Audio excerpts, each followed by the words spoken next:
Hello दोस्तों, कैसे हैं आप लोग। उम्मीद करता हूं कि सारे लोग अच्छे होंगे। 10 सितंबर से एक एसएमई का नया आईपीओ ओपन होने जा रहा है, carbon steel engineering limited IPO. तो इस वीडियो के अंदर इस आईपीओ का रिव्यू करेंगे और जानेंगे कि इस आईपीओ में अप्लाई करना चाहिए या नहीं करना चाहिए, क्योंकि डिमांड इसमें दिख रही है और कुछ निगेटिव चीज़ें भी है जो कि डिस्कस करेंगे इस वीडियो के अंदर। सबसे पहले अंदाजन ग्रे मार्केट प्रीमियम जानेंगे, इससे थोड़ा बहुत लिस्टिंग गेन का अंदाज़ा लगेगा। फिर इस कंपनी की डिटेल के बारे में जानेंगे, मतलब कंपनी क्या करती है, किस सेक्टर में काम करती है और फ्यूचर कैसा रह सकता है। फिर इसके फाइनेंशियल और फंडामेंटल जानेंगे कि कंपनी प्रॉफिट में है कि लॉस में है और अपने कंपटीटर्स के अंदर महंगी है या सस्ती है। फिर आईपीओ की डिटेल के बारे में जानेंगे और अंत में जानेंगे कि इस कंपनी में अप्लाई करना चाहिए या नहीं करना चाहिए, और करे तो लिस्टिंग गेन के हिसाब से करे या लॉन्ग टर्म के हिसाब से करे। सारी चीज़ें क्लियर करेंगे इस वीडियो के अंदर, लेकिन डिसीजन आपको अपने रिस्क एनालिसिस लगा के बनाना है। मैं सिर्फ आपको जानकारी दूंगा। सबसे पहले ग्रे मार्केट प्रीमियम देखते हैं। जीएमपी में इसका 10.5% के करीब डिमांड अभी चल रहा है, मतलब कि 17 रुपये का चल रहा है डिमांड। पहले इसका 9.5% था, फिर ये बढ़ के 11-13% भी हुआ, और अभी मान के चल सकते हैं कि 17 से लेके 20 रुपये के बीच में ग्रे मार्केट प्रीमियम रहेगा।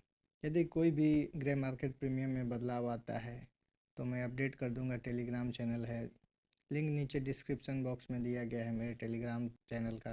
यदि आप लोग ज्वाइन करेंगे तो अपडेट मिस नहीं करेंगे। फिर दोस्तों, कंपनी डिटेल के बारे में, मतलब ये कंपनी काम क्या करती है। कंपनी 2011 में इनकॉर्पोरेट हुई थी, मतलब कि इसके 14 साल हो गए हैं इस सेक्टर में काम करते हुए। मान के चले तो इसका एक्सपीरियंस ठीक ठाक हो गया है। 14-15 साल ठीक ठाक ही एक्सपीरियंस होता है एक कंपनी के लिए। मैं आपको एक लाइन के अंदर सिंपल में समझा देता हूँ कि ये कंपनी काम क्या करती है, ताकि आप लोग को कोई कन्फ्यूज़न न रहे कि ये कंपनी करती क्या है। कार्बन स्टील इंजीनियरिंग विभिन्न प्रकार की इंडस्ट्री हैं, उसके लिए जो बेस्ट क्वालिटी के स्टील होते हैं उसका डिज़ाइन करती है और मैन्युफैक्चर करती है और उसका सप्लाई करती है। इसमें से जैसे एग्जांपल ले लें कि कोई रेलवे पुल का हो, कोई ऑयल रिफाइनरी का हो, कोई या गैस रिफाइनरी का हो, उसके लिए जो भी स्टील अच्छी क्वालिटी के चाहिए होते हैं ना, तो ये कंपनी उन सेक्टर को प्रोवाइड करती है। कुल मिला के मान सकते हैं कि ये इंडस्ट्री के लिए या रेल पुल के लिए या जो नए नए ब्रिजेज बन रहे हैं हमारे देश में, उसके लिए अच्छे क्वालिटी के स्टील का सप्लाई करती है। इस कंपनी के दो मैन्युफैक्चरिंग फैसिलिटी हैं, एक गुजरात में है और एक महाराष्ट्र में है, जो वहाँ से ये कंपनी निर्माण करती है। इसकी कैपेसिटी देखें तो 32,000 मेट्रिक टन पर ईयर से ज़्यादा है, मतलब अच्छा खासा इसका कैपेसिटी है। इस सेक्टर में देखें तो ग्रोइंग कंपनी है, और सेक्टर तो कम्पिटिटिव है ही, क्योंकि आपको पता ही है इसमें पहले से ही जेएसडब्ल्यू स्टील, टाटा स्टील आदि हैं। अब हम इसके फाइनेंशियल और फंडामेंटल देख लेते हैं, मतलब अपने कंपटीटर के अंदर कहाँ स्टैंड करती है। फाइनेंशियल 2023 से 2025 तक दिए गए हैं। टोटल एसेट्स देखें तो इसका 2023 से 25 में बढ़ा है। टोटल इनकम भी हम इसका देखें तो 2023 में 155 था, जो कि 2025 में 273 हो गया, मतलब कि ये भी ग्रोथ अच्छा खासा है। प्रॉफिट आफ्टर टैक्स भी देखिए, मतलब 2023 से 2025 में तिगुना की वृद्धि है। नेटवर्थ में भी ग्रोथ हुआ है, जो कि 28 से लेके 60 हो गया है 2025 में। रिजर्व एंड सरप्लस भी 23-49 हो गया है 23 से 25 के बीच में। और बोरोइंग कंपनी का देखें तो 2023 में 48 करोड़ का था, जो अभी 78 करोड़ का बोरोइंग है। उसका डेब्ट टू इक्विटी रेशियो देखें तो 1.3 का है, जो कि ज़्यादा ही कह सकते हैं। ऐसे नॉर्मली 0.5 का डेब्ट टू इक्विटी रेशियो अच्छा माना जाता है, इसका तो 1.3 है। आईपीओ के पैसे से मात्र 3 करोड़ का ये डेब्ट पे कर रही है कंपनी, जो कि और इसे करना चाहिए था। आरओई इसका 27 का है और आरओसी 24 का है। आरओई आरईसी देखे तो अच्छा है इसका। अर्निंग पर शेयर इसका 12 का है और पी 15 का है। यदि फाइनेंशियली इसका देखे तो ये ठीक ठाक कंपनी है। कंपटीटर के मुकाबले इसका पी सस्ता है। पीयर्स के मुकाबले ये कंपनी सही आ रही है अभी तो।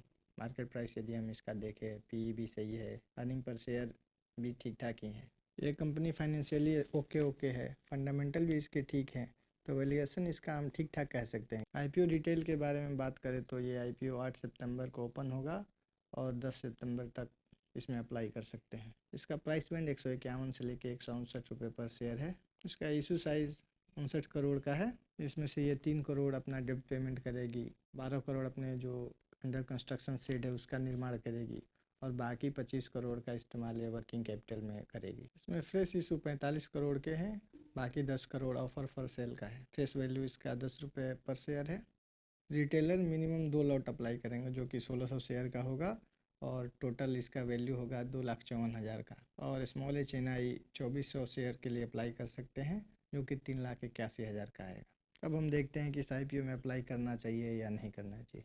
इसके पहले आपके फैमिली मेम्बर में किसी का फ्री में डीमेट अकाउंट खुलवाना है तो लिंक डिस्क्रिप्शन में है। सबसे पहले जो लिस्टिंग गेन के हिसाब से अप्लाई करना चाहते हैं तो जनरली हम कुछ पैरामीटर्स देखते हैं। सबसे पहले ग्रे मार्केट प्रीमियम देखते हैं। इसका ग्रे मार्केट प्रीमियम 10 से लेके 12% के बीच में चल रहा है जो कि ठीक ठाक कह सकते हैं। इसका एवेल्यूएशन भी देखें तो ओके है इसका। बाकी सब्सक्रिप्शन की डिटेल आएगी तो पता चलेगा कि क्या इसका स्टेटस रह रहा है। बाकी आप लोग क्या करेंगे, अप्लाई करेंगे कि नहीं करेंगे, कमेंट करके बता दीजिएगा। सारी चीज़ें क्लियर की है, बाकी डिसीजन आपको अपना रिस्क एनालिसिस लगा कर करना है। और प्लीज़ यदि आपको ये वीडियो अच्छा लगेगा तो लाइक और सब्सक्राइब ज़रूर करिएगा। Thank you.